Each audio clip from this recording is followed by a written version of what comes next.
নমস্কার বন্ধুরা, এই মুহূর্তে রয়েছে রাজ্যের সকল কৃষকদের জন্যই বিরাট বড় সুখবর। আপনি যদি একজন কৃষক হয়ে থাকেন এবং পশ্চিমবঙ্গ সরকারের কৃষক বন্ধু প্রকল্পে এবং কেন্দ্রীয় সরকারের পিএম কিষাণ প্রকল্পে নাম নথিভুক্ত করে রাখেন, এছাড়াও বাংলা শস্য বিমায় নাম নথিভুক্ত করে রাখেন, তাহলে আপনার জন্য রয়েছে এই মুহূর্তে দুর্দান্ত খুশির খবর। তো বন্ধুরা, সমস্ত কিছুই বলবো আজকের এই ভিডিওটির মাধ্যমে, তাই ভিডিওটি একটু স্কিপ না করে সম্পূর্ণ দেখুন, তাহলে জানতে পারবেন আপনি অনেক কিছু আপডেট। তো বন্ধুরা, এবার দেখে নেওয়া যাক কী বলা হয়েছে আজকের এই প্রতিবেদনে। বাংলা শস্য বীমা টাকার আপডেট। বাংলার শস্য বীমা বিষয়ে মুখ্যমন্ত্রী মমতা বন্দ্যোপাধ্যায় সাংবাদিক সম্মেলনে বলেন, নভেম্বর পর্যন্ত 1,02,00,000 কৃষক শস্য বীমা প্রকল্পের সুবিধা পেয়েছেন। মোট 3,221 কোটি টাকা সহায়তা করা হয়েছে। বন্যা, ঘূর্ণিঝড় দানার প্রভাবে ক্ষতিগ্রস্ত হয়েছেন কৃষকরা। মুখ্যমন্ত্রী জানিয়েছেন, নতুন 65 লক্ষ কৃষক নাম নথিভুক্ত করেছেন। 2 ডিসেম্বর থেকে জেলায় জেলায় রিপোর্ট খতিয়ে দেখা শুরু হয়েছে। এরপরেই যোগ্য কৃষকদের ডিসেম্বরের মধ্যেই টাকা দেওয়া হবে বলে মুখ্যমন্ত্রী জানিয়েছেন। বিভিন্ন সূত্র মারফত জানা যাচ্ছে, বাংলা শস্য বীমা টাকা 20 ডিসেম্বর থেকে দেওয়া শুরু হবে। শস্য বীমার নিয়ম অনুযায়ী আপনার যদি 75% ফসল নষ্ট হয়ে থাকে, তবে আপনি 25% পর্যন্ত ক্ষতিপূরণ পেতে পারেন। তবে পার্বত্য এলাকার ক্ষেত্রে চাষিরা 75% ফসল নষ্ট হয়ে গেলে তার 50% পর্যন্ত ফেরত পেতে পারেন। বিভিন্ন তথ্য অনুযায়ী জানা যাচ্ছে, এইবার কৃষকদের ব্যাংক অ্যাকাউন্টে বাংলা শস্য বীমার টাকা আগের বছরের তুলনায় বৃদ্ধি করা হবে। যদি স্ট্যাটাসের ঘরে ক্লেম আন্ডার প্রসেস এই লেখাটা দেখায়, তাহলে আপনি খুব শীঘ্রই টাকা পাবেন। আর যদি ক্লেম নট রিপোর্টেড ইয়েট লেখা দেখায়, তাহলে আপনি ক্ষতিপূরণের অর্থ পাবেন না। এইবার কৃষকদের এলাকা ভিত্তিক হিসাবে টাকা দেওয়া হবে না। অর্থাৎ আগে দেখা যেত যে এলাকায় 50%-এর বেশি কৃষকদের ফসলের ক্ষতি হলেই তবেই টাকা মিলত ওই এলাকার কৃষকদের, কিন্তু এইবার কৃষকদের ফসলের ক্ষয়ক্ষতির উপর নির্ভর করে টাকা দেওয়া হবে।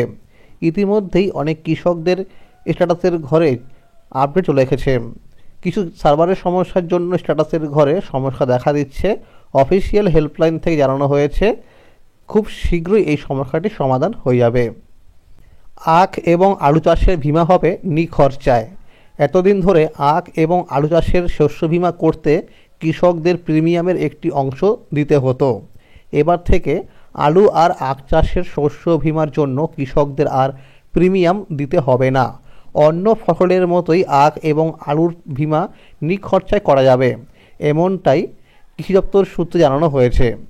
কৃষি দপ্তরের কর্তারা জানিয়েছেন, খরিফ মরশুমের শস্য বীমার আবেদন গ্রহণের কাজ 30 নভেম্বর শেষ হয়েছে। ডিসেম্বরের প্রথম সপ্তাহ থেকে রবি মরশুমের শস্য বীমা আবেদন গ্রহণের কাজ শুরু হয়েছে। রবি মরশুমে শস্য বীমার কিছু ফসলের ক্ষেত্রে আবেদন গ্রহণের সময়সীমা 31 ডিসেম্বর করা হয়েছে এবং কিছু ফসলের ক্ষেত্রে আবেদন গ্রহণের সময়সীমা 31 জানুয়ারি পর্যন্ত করা হয়েছে। ইতিমধ্যে ব্লকে ব্লকে আবেদন গ্রহণের কাজ শুরু হয়েছে বলে কৃষি দপ্তরের কর্তারা জানিয়েছেন। মুর্শিদাবাদের উপকৃষি অধিকর্তা প্রশাসন মোহনলাল কুমার বলেন, এতদিন আখ এবং আলু বাদে বাকি ফসলের শস্য বীমা নিখরচায় করা হতো। বাণিজ্যিক ফসল আলু এবং আখের বীমার প্রিমিয়ামের একটা অংশ কৃষককে দিতে হতো। এবারে আখ এবং আলুর সেই প্রিমিয়াম আর দিতে হবে না। কৃষি দপ্তরের সূত্রে খবর, রবি মৌসুমে মুর্শিদাবাদ জেলায় 10টি ফসলের শস্য বীমা করানো হবে।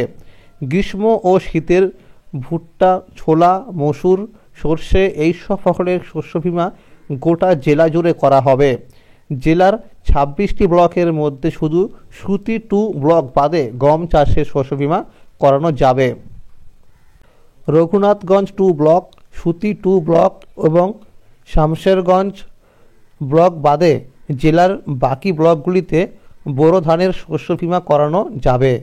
রঘুনাথগঞ্জ 1 ও 2 ব্লক, শামশেরগঞ্জ এবং সাগরদিঘি ব্লক বাদে জেলার বাকি ব্লকগুলিতে আলু চাষের ক্ষেত্রে শস্য বীমা করানো যাবে।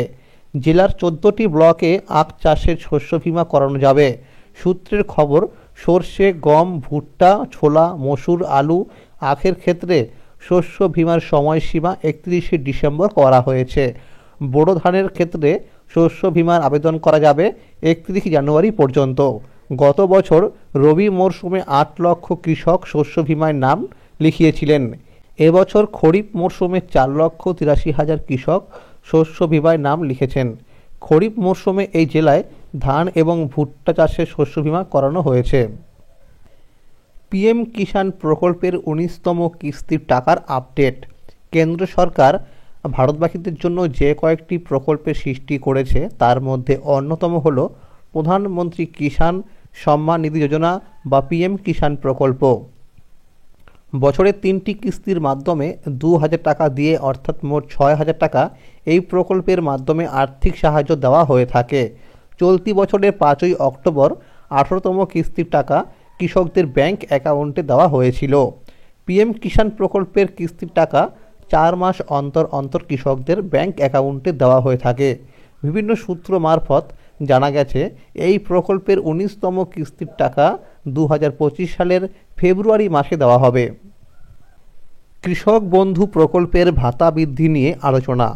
রাজ্য সরকারের কৃষক বন্ধু প্রকল্পের ভাতা বৃদ্ধির ব্যাপারে গুরুত্বপূর্ণ আপডেট পাওয়া গেছে। জানা গেছে আগামী বিধানসভা নির্বাচনের আগে বিভিন্ন প্রকল্পের ভাতা বাড়তে পারে। কৃষক বন্ধু প্রকল্পের ভাতা বছরে 2টি কিস্তি মিলিয়ে 1,000 টাকা বৃদ্ধি হবার সম্ভাবনা রয়েছে। প্রকল্পের ভাতা বৃদ্ধি হলে 10,000 টাকার পরিবর্তে মিলবে 11,000 টাকা এবং 4,000 টাকার পরিবর্তে মিলবে 5,000 টাকা। শুধুমাত্র কৃষক বন্ধু প্রকল্পই নয়, কেন্দ্রীয় সরকারের পিএম কিষাণ প্রকল্পের ভাতা বছরে 3টি কিস্তি মিলিয়ে 6,000 টাকার পরিবর্তে 10,000 টাকা করার সিদ্ধান্ত কার্যকরী করা হতে পারে।